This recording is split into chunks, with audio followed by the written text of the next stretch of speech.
Welcome to Mickey Farmer's Book Summaries, where we delve into the wisdom of the world's most influential books. Today we explore Thinking Fast and Slow by Daniel Kahneman, a groundbreaking work on the two systems that drive our thinking. Let's dive into this fascinating exploration of the mind. Section 1. Understanding System 1 and System 2. Imagine you are one of those first human beings walking with your child when you encounter a lion. Unaware of the danger, you approach and the lion attacks. Devastated, you learn from this tragic event years later. With a new child, you hide from the lion and survive. This instinctive reaction is what Daniel Kahneman calls System 1, thinking fast, automatic, and sometimes irrational. System 1 is our brain's fast, automatic mode of thinking. It's the system that helps us react quickly in emergencies. It operates effortlessly, often without our conscious awareness, and is crucial for survival. For instance, when you touch something hot, you instinctively pull your hand back before you even realizing it's hot. That's System 1 at work. However, System 1 can also lead us to irrational fears and incorrect assumptions.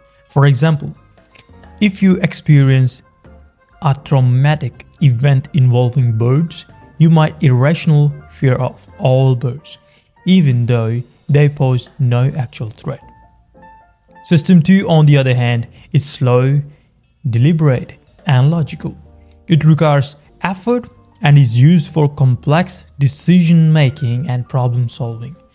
When you solve math problem, plan a trip, weigh the pros and cons of a major decision, you are using System 2. While System 1 keeps us safe, System 2 helps us make informed decisions. The key is to balance both systems and recognize when to switch from instinctive to rational thinking. Section 2. The power of anchoring. Let's discuss anchoring. Consider these two questions. Is the height of the tallest redwood more or less than 1,200 feet? Question 2. What is your best guess about the height of the tallest redwood? One group guessed an average of 844 feet, while another group, anchored to 180 feet, guessed an average of 282 feet. This psychological bias, known as anchoring, shows how initial information influences our estimates.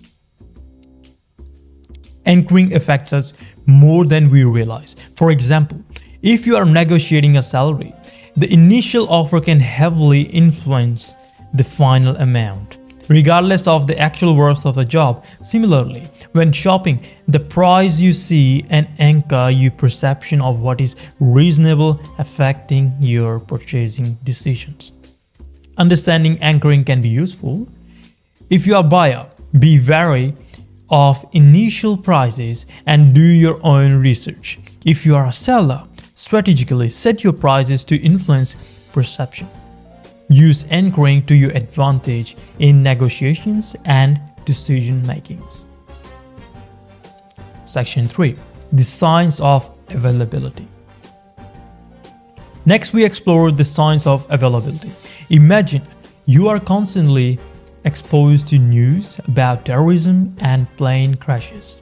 You might believe these events are common, even though they are statistically rare.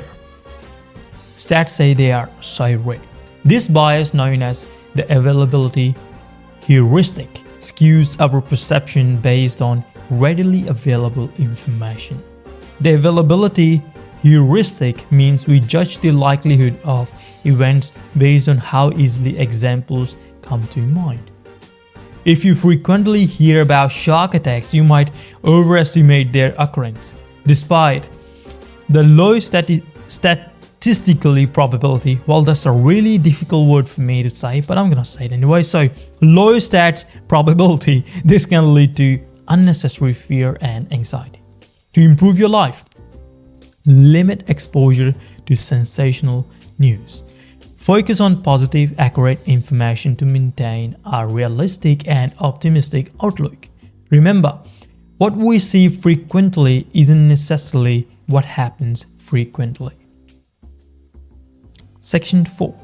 Understanding loss aversion. Now let's talk about loss aversion. If I offered you 50% chance to win $1,000 or lose $1,000, you might hesitate. Even if the potential gain increased to 1,100, you'd be likely still be reluctant. This is because losses feel more impactful than equivalent gains. Kahneman's research shows that the pain of losing is psychologically about twice as powerful as the pleasure of gaining. This explains why people are often more motivated to avoid losses than to achieve gains. To use this understanding, emphasize potential losses when pursuing others.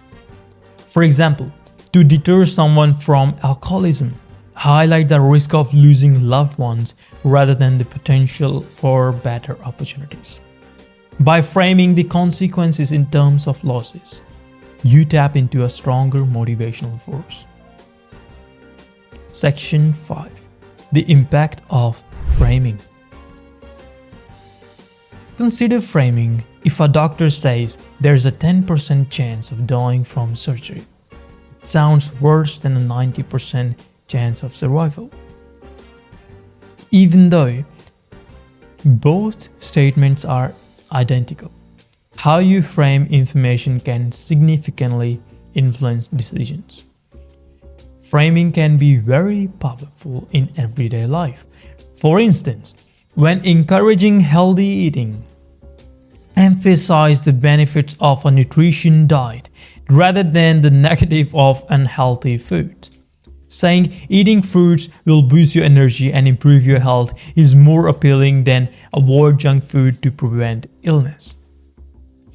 Use positive framing to make ideas more appealing, whether you're marketing a product, negotiating, or simply giving advice. How you present information can dramatically affect how it's received.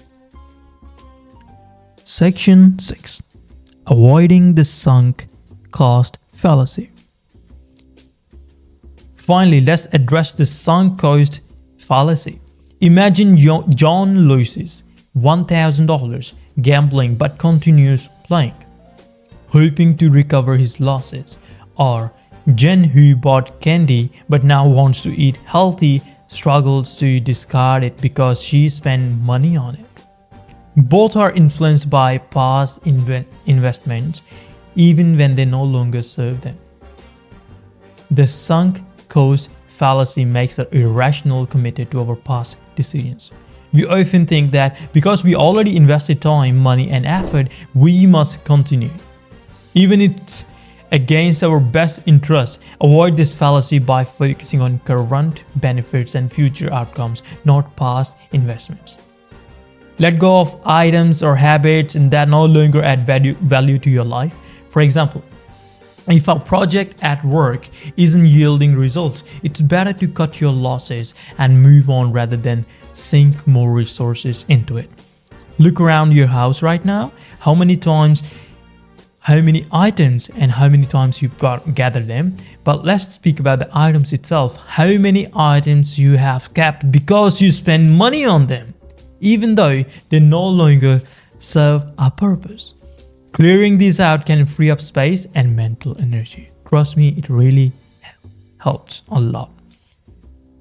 Now at the end, conclusion.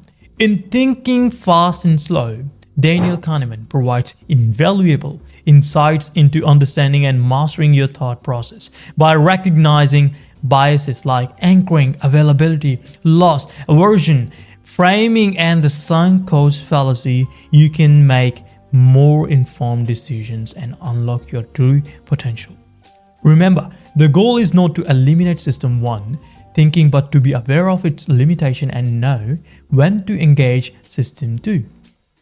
This awareness can help you navigate life's complexities more effectively. Now, thank you for joining me, Mickey Farmer, on this journey of self-discovery and personal growth. If you found this summary helpful, please like, comment, and subscribe for more book summaries and insights. Until next time, remember, the power to change your life lies within you. Have a good day.